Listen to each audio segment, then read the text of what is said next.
Hi friends, నమస్తే. నేను మీ Navaneetha. Welcome to smart Telugu home maker. ఇవాళ నేను మీకు ఘేవర్ ఎలా చేయాలో చూపించబోతున్నానండి.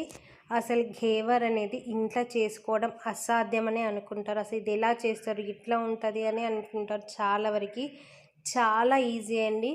కొన్ని టిప్స్ అయితే పాటించాలి. కొన్ని టిప్స్ పాటిస్తే పర్ఫెక్ట్గా ఫస్ట్ అటెంప్ట్లోనే వచ్చేస్తుంది.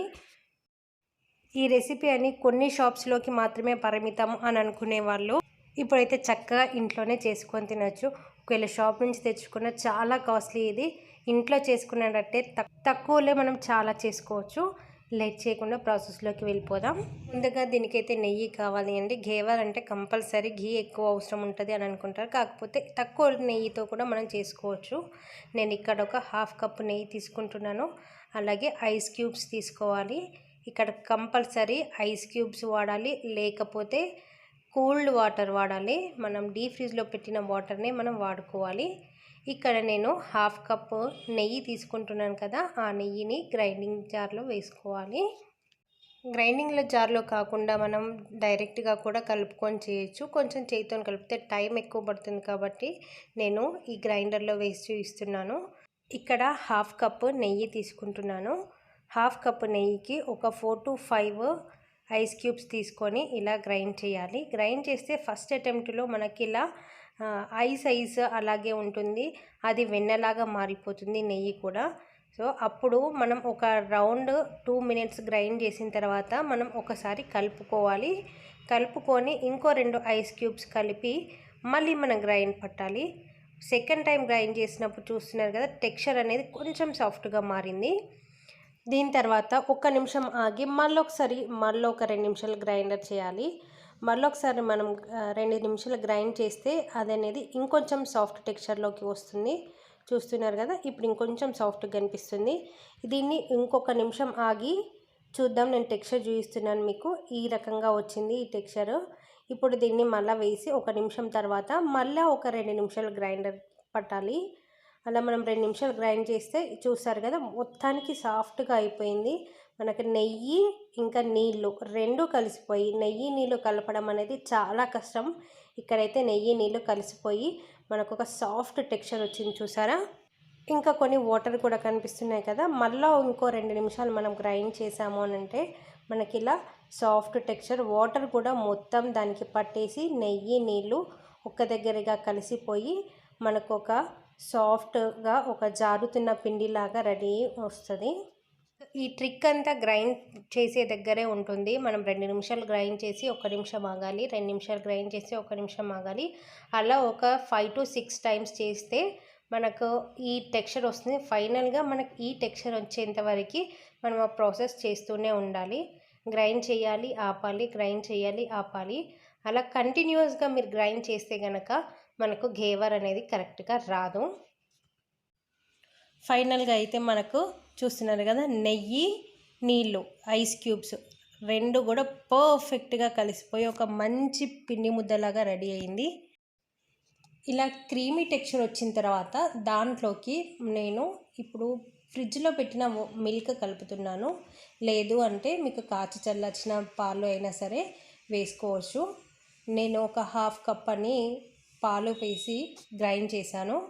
అలా గ్రైండ్ చేసిన దాంట్లోకి నేను ఇప్పుడు మైదా పిండిని యాడ్ చేస్తున్నాను. నేను హాఫ్ కప్పు నెయ్యి తీసుకుంటే 1 కప్పు మైదా తీసుకున్నాను. మైదా కూడా మొత్తం ఒక్కసారిగా వేయకుండా కొంచెం కొంచెం పార్టీషన్స్ వేయాలి. ఇప్పుడు నేను 2 స్పూన్స్ వేసి గ్రైండ్ చేసిన తర్వాత మనకు టెక్స్చర్ చూసారా ఎంత బాగా వచ్చిందో, పాలకోవలా కనిపిస్తుంది కదా. ఇప్పుడు మళ్ళీ ఒక 2 స్పూన్లు వేసి మళ్ళీ గ్రైండ్ చేయాలి. సో ఈసారి మనం గ్రైండ్ చేసేటప్పుడు ఆల్రెడీ మనం ఐస్ క్యూబ్స్ తీసుకున్న దాంట్లో వాటర్గా మన క్యూబ్స్ కరిగిపోయి వాటర్ వస్తాయి కదా, ఆ వాటర్ని వేసి మళ్ళీ మనం గ్రైండ్ చేసుకోవాలి. ఇప్పుడు చూసారుగా ఇంకా కూడా క్రీమీ టెక్స్చర్ ఎంత మంచిగా అనిపిస్తుందో, సాఫ్ట్ అండ్ స్మూత్గా ఎంత మంచి టెక్స్చర్ వచ్చిందో. ఇంకా తర్వాత కూడా ఇంకో 2 స్పూన్ల మైదా పిండి వేసి ఇంకో 2 ఐస్ క్యూబ్స్ యాడ్ చేసుకుంటూ మనం గ్రైండ్ చేసుకోవాలి. మైదా పిండి ఐస్ క్యూబ్స్ అలా వేసుకుంటూ మనం గ్రైండ్ చేసుకోవాలి. ఒకవేళ ఐస్ క్యూబ్స్ లేకపోతే చిల్డ్ వాటర్ వేసైనా మీరు గ్రైండ్ చేసుకోవచ్చు. మొత్తానికైతే చల్లటి నీళ్ళే వాడాలి. ఇక్కడ నార్మల్ వాటర్ అయితే వాడకూడదు. ఇలా మనం మొత్తంగా గ్రైండ్ చేసేసరికి మనకు టెక్స్చర్ అయితే ఇలా వచ్చింది, చూస్తున్నారు కదా సాఫ్ట్గా. ఇంకా ఫైనల్గా మనము 1 కప్పు మైదా తీసుకుంటే 1 స్పూను శనగపిండి తీసుకోవాలి. శనగపిండి తీసుకున్న తర్వాత దాంట్లోకి రిమైనింగ్ ఐస్ క్యూబ్స్ అన్నీ వేసేసి మనం గ్రైండ్ చేసుకోవాలి. చెప్తున్నాను, ఇక్కడ ఐస్ క్యూబ్స్ మాత్రమే వాడాలి. ఒకవేళ ఐస్ క్యూబ్స్ కనుక లేకపోతే చిల్డ్ వాటర్ అంటే డీప్ ఫ్రిడ్జ్లో ఉంచి తీసుకున్న వాటర్ని వాడాలి. సో మనమైతే మొత్తం గ్రైండ్ చేసేసరికి ఈ టెక్స్చర్ వచ్చింది. ఇప్పుడు మనకి నాకు ఆ ఐస్ క్యూబ్స్ సరిపోలేవు కాబట్టి నేను ఇంకొంచెము ఐస్ వాటర్ వేస్తున్నాను. మొత్తానికి అయితే మనం ఇక్కడ ఐస్ వాటరే వాడాలి. ఈ ఘేవర్ అనే రెసిపీ జనరల్గా అయితే వింటర్ సీజన్లోనే ఎక్కువ చేసుకుంటారు. సో చల్లగా ఉంటుంది కాబట్టి ఆ చలి దాంతో వేడి వేడి నూనెలో కానీ నెయ్యిలో కానీ వేస్తే చిటపటలాడుకుంటూ మనకు పిచ్చుక గూడులాగా వచ్చేస్తుంది అది. చూస్తున్నారు కదా, మనకైతే ఈ టెక్స్చర్ వచ్చింది. ఇంకొంచెం లూజ్ కావాలి, అది ఇంకొంచెం లూజ్ కావడానికి అని చెప్పేసి ఇంకొక ఐస్ క్యూబ్ని నేను వేసి గ్రైండ్ చేశాను. చూస్తున్నారు కదా, ఇప్పుడు మనకు పాలలాగా చిక్కటి పాలలాగా అలా మనకి ఈ టెక్స్చర్ వచ్చేంత వరకు మనం గ్రైండ్ చేసుకోవాలి.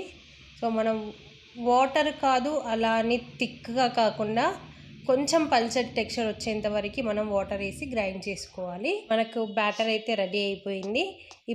ఇప్పుడు అసలైంది మనకి ఘేవర్ దేంట్లో చేసుకుంటే మనకు పర్ఫెక్ట్గా వస్తుందా ప్లేట్ అన్నది చూడాలి. సో మనం ఎట్లాంటి దాంట్లో అయినా చేసుకోవచ్చు. నార్మల్ స్టీల్ దాంట్లో అయినా, వైట్ దాంట్లోనో, మనం సిల్వర్ దాంట్లో అయినా ఏదైనా తీసుకోవాలి. మౌల్డ్ ఉన్నా కానీ మనకు వస్తుంది, మౌల్డ్ లేకపోయినా సరే మనకు ఘేవర్ అనేది వస్తుంది. మీరు ఏం టెన్షన్ పడాల్సిన అవసరం లేదు. మౌల్డ్ ఉంటేనే వస్తుంది, మనకు మౌల్డ్ లేదు కదా కడాయి కావాలి అలాంటిది ఏం లేదు. మనకి ఎట్లాంటి దాంట్లో అయినా వస్తుంది. మనకు వేసే ఆయిల్ అనేది రౌండ్ షేప్లో ఉండాలి బౌల్. అండ్ ఆయిల్ అనేది మనకు నిండా కాకుండా ఇట్లా లోపలికి వేసుకొని మనం హీట్ చేసుకోవాలి. పిండి వేసినప్పుడు పొంగకుండా ఉండే రకంగా మనం ఆయిల్ వేసుకోవాలి. సో మనకైతే ఆయిల్ హీట్ అవుతుంది. డైరెక్ట్ ఇంత పెద్ద బౌల్లోకి కాకుండా చిన్న బౌల్లోకి తీసుకొని మనం కొంచెం కొంచెం ఒక్కొక్క స్పూన్ మనం దాంట్లో వేస్తూ పోవాలి. చూడండి, ఆయిల్ అయితే బాగా హీట్ అయిపోయింది కదా. ఇప్పుడు చూసారా, 1 స్పూన్ వేసేసరికి ఎలా స్ప్రెడ్ అయిపోయిందో. అండ్ దీంట్లో మళ్ళీ 1 స్పూను అలా కొంచెం కొంచెంగా ఒక్కొక్క స్పూన్ వేస్తూ ఉంటే మనం వేసిన పిండి అంతా చిటపటలాడుకుంటూ మనకు ఆ బౌల్ అంచులోకి చేరిపోతుంది పిండి అంతా. సో మనం మధ్యలోనే కాకుండా చుట్టుపక్కల స్ప్రెడ్ చేసుకుంటూ కూడా మనం వేసుకోవాలి.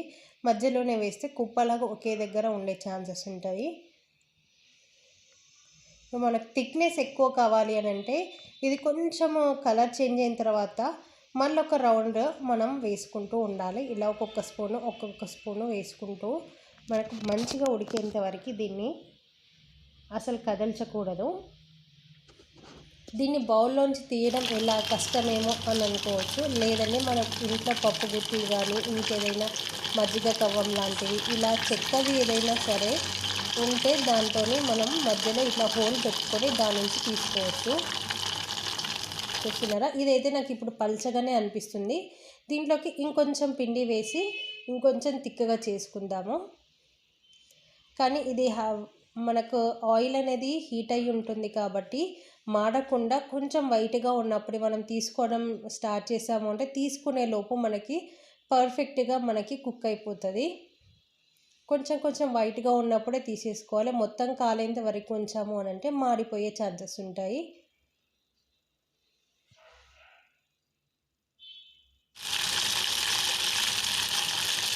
సో ఏం టెన్షన్ పడాల్సిన అవసరం లేదండి. అంచుల్లోకి మనకి పైనకి వస్తుందా లేదా, ప్లేట్ లాగా వస్తుందా లేదా అని మీకు అన్ని డౌట్స్ ఉంటుండొచ్చు.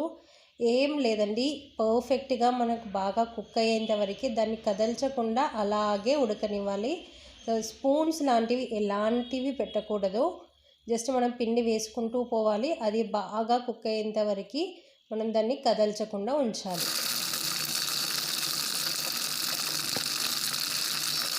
అన్నీ ఇప్పుడు నేను తీసుకున్నాను. అక్కడ సైడ్కి ఒక చిన్న హోల్ లాగా కనిపిస్తుంది. ఆ హోల్లోని మనం ఈ ఏదైనా వుడెన్ది ఏదైనా మనకుంటే ఆ చెక్క దాంతో నేను మజ్జిగ కవ్వంతో తీస్తున్నాను. చూస్తున్నారు కదా, చక్కగా పైనకి లేసి వచ్చేసింది, మనకు ప్లేట్ లాగా వచ్చింది. దీన్ని పక్కన ఒక జల్లెడ లాంటిది దాంట్లోకి మనం ఇది తీసుకొని పెట్టుకోవాలి. దాంట్లో ఇంకేమైనా ఆయిల్ ఉంటే ఎక్సెస్ ఆయిల్ అంతా కింద బౌల్లోకి వచ్చేస్తుంది, పైన జల్లెట్లోంచి కిందికి బౌల్లోకి కారిపోతుంది.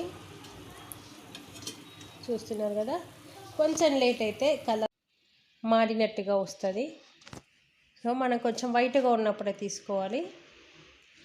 అలా ఆ రకంగా ఇప్పుడు 50 గ్రామ్స్ నెయ్యికి మనకు 5 ఘేవర్లు రెడీ అయినాయండి. బయట అయితే మనం కొనుక్కోవాలంటే చాలా కాస్ట్లీ ఇది. సో ఇక్కడ ఏంటంటే నేను ఎంత క్వాంటిటీలో వాడాను అన్న విషయం మళ్ళీ ఒకసారి చెప్తాను. 1/2 కప్పు నెయ్యి, 1 కప్పు మైదా, 1 స్పూను శనగపిండి, ఐస్ క్యూబ్స్ వేసి ప్రతి 2 నిమిషాలు గ్రైండర్ పడితే 1 నిమిషం ఆగి కలుపుకోవాలి. 2 నిమిషాలు గ్రైండర్ పట్టండి, 1 నిమిషం కలుపుకోవాలి. అలా చేస్తూ క్రీమీ టెక్స్చర్ వచ్చేంత వరకు మనం దాన్ని కలుపుతూ ఉండాలి. క్రీమీ టెక్స్చర్ వచ్చిన తర్వాత మనం ఘేవర్ని వేసుకోవచ్చు. ఇప్పుడు మనము పాకం రెడీ చేసుకుందాము. పాకం అంటే పెద్దగా ఏం అవసరం ఉండదు. మనము 1 కప్పు షుగర్ వేసుకొని నార్మల్గా షుగర్ కరిగించి ఒక తీగ పాకం వచ్చేంత వరకు ఉంచితే సరిపోతుంది. షుగర్ కరిగితే సరిపోతుంది, అంటే 1 స్ట్రింగ్ కన్సిస్టెన్సీ అంటారు కదా, అంతవరకు ఉంచితే సరిపోతుంది. ఘేవర్ అయితే ఎంత పర్ఫెక్ట్గా వచ్చాయో చూడండి. ఇప్పుడైతే రబ్డీ ఘేవర్ చేసుకుంటున్నాం కాబట్టి దీనికి రబ్డీ చేసుకుందాము. రబ్డీ చేసుకోవడానికి కూడా పెద్ద ఏం ప్రాసెస్ ఏం ఉండదు. మనం పాలు ఒక 1/2 లీటర్ పాలు తీసుకుంటున్నాను నేను ఇక్కడ. 1/2 లీటర్ పాలకి 1 కప్పు మిల్క్ వేసి అలా మరగనిస్తూ ఉండాలి. మనం కలుపుతూ ఉండాలి. మధ్య మధ్యలో పొంగు వచ్చిన ప్రతిసారి కలుపుకుంటూ ఆ పొంగును దించేసేయాలి. అలా మనం మొత్తం పాలు అనేవి దగ్గరకు వచ్చేంత వరకు కలుపుకుంటే మనకు రబ్డీ రెడీ అయినట్టే. మీకు ఇంకా కొంచెం టెక్స్చర్ కొంచెం థిక్గా ఎక్కువ కావాలంటే మనము మైదా స్టార్చ్ వేసుకోవాలి. ఇక్కడ పిండి కాదండి, స్టార్చ్ లాగా కలిపి స్టార్చ్ వేసుకుంటే సరిపోతుంది. అది క్రీమీ టెక్స్చర్కి వచ్చిన తర్వాత దాన్ని స్టవ్ ఆఫ్ చేసుకొని ఇప్పుడు మనం ఘేవర్ని వేసుకుందాము. రబ్డీ ఘేవర్ చేస్తున్నాం కాబట్టి రబ్డీతో మనము ఘేవర్ని రెడీ చేసుకుందాము. మనం ఆల్రెడీ రెడీ చేసి పెట్టిన ఘేవర్ ప్లేట్స్ ఏవైతే ఉన్నాయో ఇలా మనం ఒక స్టాండ్ మీద పెట్టుకొని తీసుకుంటే మనం ఏదైనా లిక్విడ్ వేసింది కింద పడకుండా ఒక ప్లేట్ పెట్టుకొని ఆ ప్లేట్ పైన ఇలా స్టాండ్ వేసుకోవాలి. నేను ఇక్కడ పుల్కా స్టాండ్ పెట్టాను. పుల్కా స్టాండ్ మీద ఇవి పెట్టుకొని దానిపైన ఫస్ట్ షుగర్ సిరప్ వేసాను. షుగర్ సిరప్ వేసిన తర్వాత మనం ఏదైతే రబ్డీ రెడీ చేసుకున్నామో ఆ రబ్డీ వేసి పిస్తా, కాజు వాటిని కొంచెంగా సన్నంగా తురుముకొని వాటితో నేను డెకరేట్ చేస్తున్నాను. ఇక్కడ పిస్తా మాత్రమే బాగుంటుంది, పిస్తా కాజు వేరే డ్రై ఫ్రూట్స్ కూడా మీకు ఇష్టం ఉంటే వాడుకోవచ్చు. చూడండి ఎంత బాగా అనిపిస్తుందో, నిజంగా స్వీట్ షాపుల్లో ఉన్నట్టుగానే అనిపిస్తుంది. ఎంత బాగుందో నాకు తెలిసి మీరు కూడా ట్రై చేయండి. ఫస్ట్ అటెంప్ట్లోనే సక్సెస్ అవుతుంది. ఐ హోప్ ఈ వీడియో మీ అందరికీ నచ్చిందని అనుకుంటున్నాను. ఒకవేళ నచ్చినట్లయితే లైక్ చేయండి, షేర్ చేయండి, సబ్స్క్రైబ్ చేయడం మాత్రం మర్చిపోకండి. Thanks for watching.